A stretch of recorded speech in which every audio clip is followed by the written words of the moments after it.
Fl-aħħar 10 snin bejn l-2012 l-aħħar sena sħiħa ta' gvern nazzjonalista u l-2022 f'pajjiżna kien hemm tnaqqis sinifikanti ta' 5% fost il-persuni li ma jifilħux jixxu biex imqar ikollhom platt tal-ikel wieħed fil-ġurnata.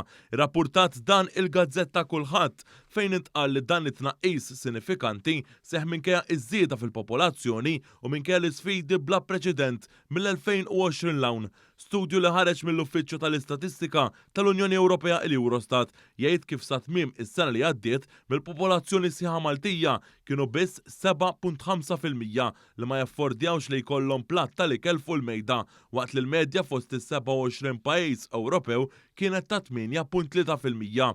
10 snin qabel f'Malta kien hawn aktar minn 13% li ma jaffordjawx ikla. Ir-rata li kellha Malta fi żmien Gonzi PN kienet ferm ola mill-medja Ewropea ta' ftit aktar minn 11%.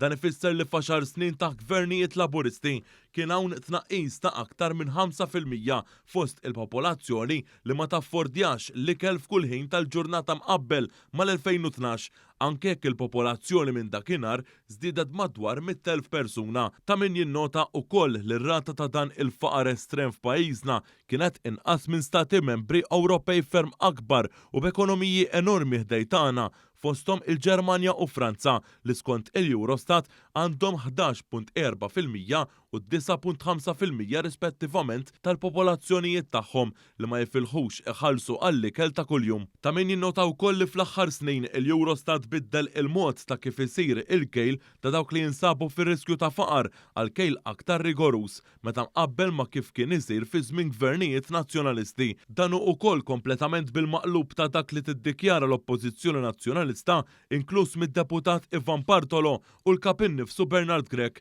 li kontinwament jippruvaw ibellawha li l-faqar sploda fl-aħħar 10 snin.